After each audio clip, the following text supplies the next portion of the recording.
Hello बच्चों, आज के वीडियोस में लेक्चर में हम आप पढ़ने वाले हैं और वो है इकाई कोष्ठिका की विमाएं एवं उसके घनत्व की गणना हम कैसे करते हैं। So please attention. देखिए, सपोज अपने पास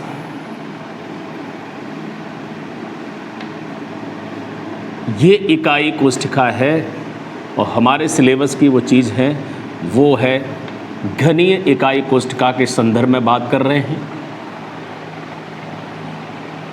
तो बात कर रहे हैं तो उसके लिए हम देखना चाहते हैं, घनत्व की गणना करना चाहते हैं। घनत्व चूंकि आपको अच्छी तरह से मालूम है, घनत्व होता क्या है, सामान्य सूत्र देखते हैं तो घनत्व का सूत्र क्या होता है, बोलो, द्रव्यमान बटे आयतन। द्रव्यमान बटे आयतन, चूंकि ये अपना सूत्र है और आप इसको पहले से जानते हैं। चूंकि हम घनत्व किसका ज्ञात करना चाह रहे हैं, इकाई कोष्ठिका का, तो यहाँ हम घनत्व ज्ञात करेंगे तो वही सूत्र बन जाएगा, इकाई कोष्ठिका का घनत्व। अब इकाई कोष्ठिका है तो उसमें जो द्रव्यमान किसका होना चाहिए, उसमें कोई वस्तु होगी, ठीक है। मान लीजिए कि अपने पास ये कण हैं, थोड़ी देर के लिए पढ़ने के लिए, समझने के लिए इसको हम क्या मान सकते हैं, इकाई कोष्ठिका मान लें और घनी मान लें। इसमें कहा कि दो कण हैं तो इसका मतलब है आप समझ गए कि ये इकाई कोष्ठिका हो गई और इसमें ये द्रव्यमान किसका होगा, द्रव्यमान चूंकि यहाँ पर जो कण हैं इसके अंदर व्यवस्थित हैं उनका वजन उन्हीं का होगा, व्यवस्था तो उन्हीं से है। और ये पूरी इकाई कोष्ठिका है तो ये इसका पूरा आयतन होगा। मान लीजिए कि सभी इसकी भुजाएं बराबर हैं और वो उसकी भुजाएं सबकी बराबर होती हैं,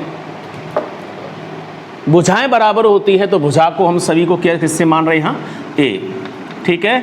तो ए यहाँ पर भुजा कह सकते हैं, किनारा कह सकते हैं, ये आपको पता है अच्छी तरह से। तो यहाँ हम वास्तव में जब इकाई कोष्ठिका पर लागू कर दिया जाए तो इकाई कोष्ठिका का घनत्व इज इक्वल टू इकाई कोष्ठिका में जो उपस्थित कण होते हैं उनका द्रव्यमान क्या है ये मालूम होना चाहिए, डिवाइड बाय उस इकाई कोष्ठिका का क्या आयतन होता है ये हमें मालूम होना चाहिए, ज्ञात होना चाहिए। तो प्लीज़ इकाई कोष्ठिका का घनत्व मान लें कि D, चूंकि इकाई कोष्ठिका में कणों का द्रव्यमान है तो कणों का द्रव्यमान का मतलब है कि जैसे अगर 4 कण हैं तो सीधी सी बात है कि 4, 5 कुछ भी कणों का पता भी तो नहीं है कितनी संख्या निश्चित है। इसका मतलब एक कण का द्रव्यमान हो और उसमें जितने कण हो उसकी संख्या का गुणा कर दें तो हम कह सकते हैं कुल कणों का द्रव्यमान ज्ञात हो जाएगा। तो कह सकते हैं इकाई, एक बार और नोट कीजिए, इकाई कोष्ठिका में कणों की संख्या क्या होती है और एक जो कण होता है उसका द्रव्यमान क्या होता है। कण का द्रव्यमान ये नहीं समझ लें कि ये अणु भार है या परमाणु भार है। और इकाई कोष्ठिका का आयतन को आपको मालूम होता है कि घनीय है तो उसके लिए हम भुजा का क्यों लगा सकते हैं। अब आपको ध्यान होगा, आपको पीछे पढ़ा है इकाई कोष्ठिका में जो कणों की संख्या है उसके लिए कणों की संख्या को हम यहाँ Z के द्वारा व्यक्त करते हैं और कण का द्रव्यमान है उसे हम स्मॉल m के द्वारा व्यक्त करते हैं। और भुजा यहाँ पर आपको मालूम है सभी भुजाएं समान होती हैं, घन के लिए हैं खास तौर से, तो हम मान सकते हैं कि जहाँ भुजा मतलब AQ, तो ये हमारे पास सूत्र है जिसके माध्यम से हम इकाई कोष्ठिका के घनत्व की गणना कर सकते हैं। चूंकि यहाँ m is equal to m बटा NA आवोगाद्रो संख्या आपको याद होगी, आपको अच्छी तरह से मालूम है। चूंकि m क्या है, फिर यहाँ कैपिटल M होता है, अणु भार हो सकता है कण का किसी अणु का या उसका परमाणु भार हो सकता है, ये हमें नोट करना होता है।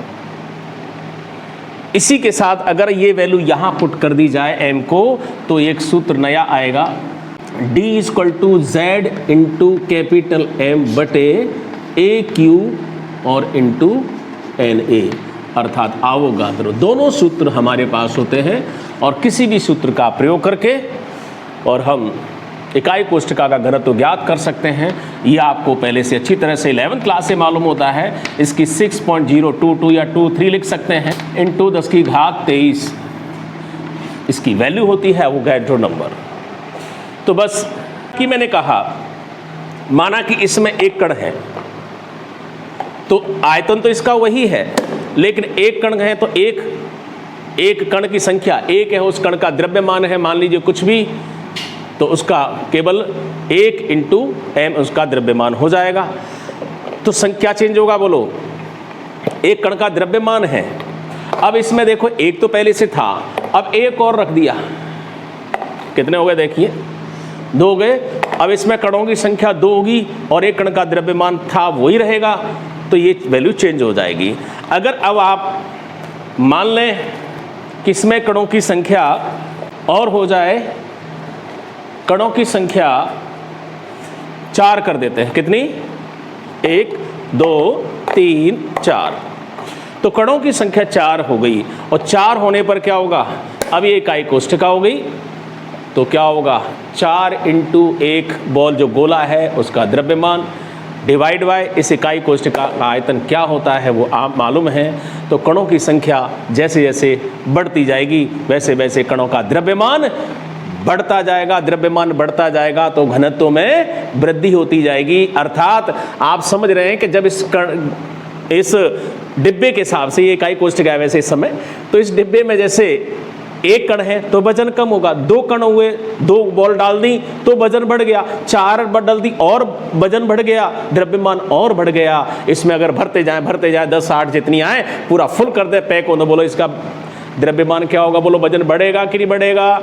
अर्थात जैसे जैसे इसमें बॉल डालते जाएंगे इसका वजन बढ़ जाएगा, ये भारी हो जाएगा, और भारी हो जाएगा तो आप कहेंगे ये तो उठ नहीं रहा है, पहले तो बहुत आसानी से उठ रहा था। इसका मतलब जहां जो चीज नहीं उठे समझ लेना कि उसका घनत्व ज्यादा है। अब थोड़ा सा ये कंप्लीट है, इसके साथ में मैं थोड़े से आपको इस तरह से न्यूमेरिकल क्वेश्चन 2 बहुत जल्दी से करा दूंगा। सपोज एक प्रश्न है, क्वेश्चन है, कॉपर का जो क्रिस्टल होता है, कॉपर की बात कर रहे हैं और आप समझ लीजिए यही कॉपर का है, किसका है, मान लीजिए कॉपर क्रिस्टल है और न्यूमेरिकली कहा जाता है कि इस समय कॉपर क्रिस्टल का जब कॉपर धातु का जो क्रिस्टल है उसका जो निबिड़ संकुलन होकर के उसकी व्यवस्था है, उस व्यवस्था किस प्रकार की है वो ध्यान देना। इस कॉपर धातु का जो क्रिस्टल है वो FCC है, कैसा है, FCC है, ये प्रश्न में लिखा होगा, ध्यान देना। दूसरी बात, इसके जो एक किनारे की लंबाई है वो दी गई है आपको, वो दी गई है और वो कितनी दी गई है, जैसे 408.6 पिकोमीटर मान दिया हुआ है और आपको कहा जाता है कि घनत्व की गणना करो। किसकी, घनत्व की गणना करो। तो सूत्र आपको पता है कि D इक्वल टू क्या रखोगे, बोलो दोनों सूत्र रख के देख लो, जो फिट हो जाए वही सही। सूत्र वही है, बोलो Z इंटू अब स्मॉल m बटे AQ, या फिर इसी सूत्र को आगे बढ़ा सकते हैं Z into capital M divide by AQ and multiply by NA। जो आपको फिट होता हुआ नजर आए वहां वैल्यू पुट कीजिए, कैलकुलेट वैल्यू। Z चूंकि ये कहां से रखना है, बोलो FCC। जब इकाई कोष्ठका के बारे पढ़ते हैं, निबिड़ संकुलन के बारे पढ़ते हैं, चाहे CCP आए कुछ भी हो सकता है, तो Z का मान FCC के हिसाब से 4 होता है। क्लियर ना। यहाँ कण का द्रव्यमान प्रश्न में नहीं दिया है, क्योंकि A का मान दिया हुआ है तो हमको आसानी से M का मान वैसे दे देते हैं, लेकिन M का मान अगर अणुभार है, किसका है, यहाँ ध्यान दो, कॉपर अगर है तो जहाँ M कैपिटल है वो कॉपर का, मैंने अभी बोला था कॉपर का परमाणु भार है। और इस चीज़ को मैं 11th के स्टार्टिंग 1 वीक में ही याद करा देता हूँ आप लोगों को, इसीलिए वो याद रहना चाहिए हमेशा। फॉरएवर 63.5 होता है। ये प्रश्न में लिखा हुआ आए तो ठीक और नहीं आए तो ठीक, क्यों ये चीज़ आपके पास पहले से होनी चाहिए। वैसे क्वेश्चंस में ये वैल्यू पुट भी कर देते हैं, रख देते हैं। तो सारी कैलकुलेट करोगे तो प्लीज़ z कितना हुआ 4, ध्यान दीजिए z कितना हुआ 4, और ये सूत्र लगेगा ध्यान दें, इनटू m की वैल्यू कितनी है वो 63.5, और यहाँ AQ कितना है, AQ ध्यान दो, तो जहाँ AQ की वैल्यू आएगी वो 408.6 पिकोमीटर की बात हो रही है, तो Q और क्या रहता है मल्टीप्लाई बाय 6.022 इंटू 10⁻23। आप कैलकुलेट करोगे, पिकोमीटर को मैं चेंज करना बता देता हूँ, क्योंकि अगर आप 408.6 पिकोमीटर को चेंज करोगे तो पिको मीन्स 10 की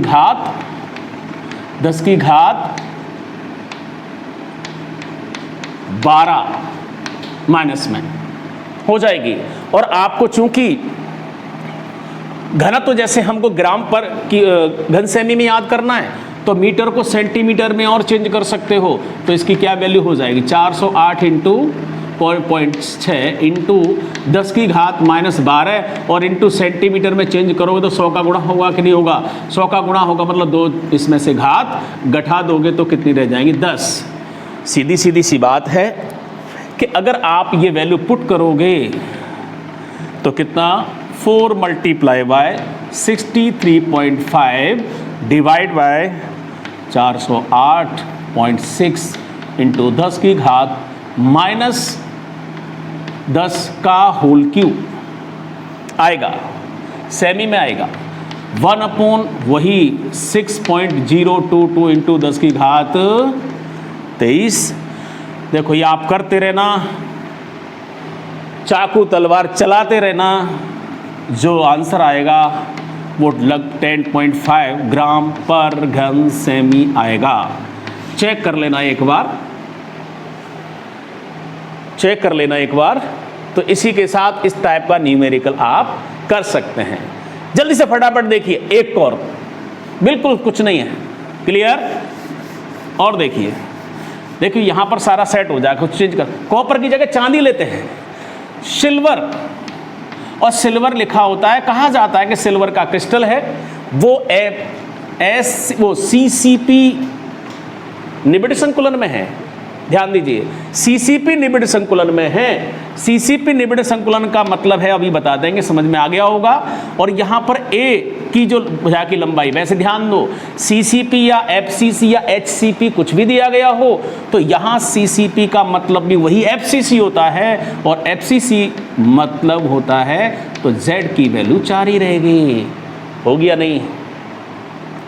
A की वैल्यू जैसे आपको प्रश्न में लिखा हुआ मिलेगा, ठीक है, तो प्रश्न में लिखा हुआ मिलेगा जैसे 3.61, ठीक है, इंटू 10 की घात -8, ये सेमी दिया हुआ, ये प्रश्न की बात है, प्रश्न में ये वैल्यू दी है। तो सारी वैल्यूज आप पुट कर सकते हैं, सारा विस्तार से मुझे बताने की ज़रूरत नहीं है क्या हैगा। चूँकि कैपिटल M की बात रही कि वो सिल्वर है, Ag का परमाणु भार कितना होता है, तो मुझे उम्मीद है कि सब बच्चों को याद होगा, जैसा कि मैंने करा देता हूँ याद। कितना होता है याद होगा, 108 है, याद रखो, बहुत आसान काम है। तो देखो सिंपल सी बात है कि आपके सामने वही बात आ गई, इतनी वैल्यू सारी अगर आपको मालूम है तो फॉर्मूला कौन सा लगाना है, सो D = वही Z into capital M divide by AQ and NA, ये सूत्र लगाना है जी। कैलकुलेट इट, इसको यहां से आप साफ ही कर दो, अब जरूरत ही नहीं है। प्लीज ध्यान दीजिए, Z की वैल्यू कितनी है 4, M कितना है 108, A कितना है 3.61 इंटू 10⁻⁻8, पहले से सेमी में गिवन है, और आपको ये वैल्यू और पुट करनी है 6.022 इंटू 10 की घात 23।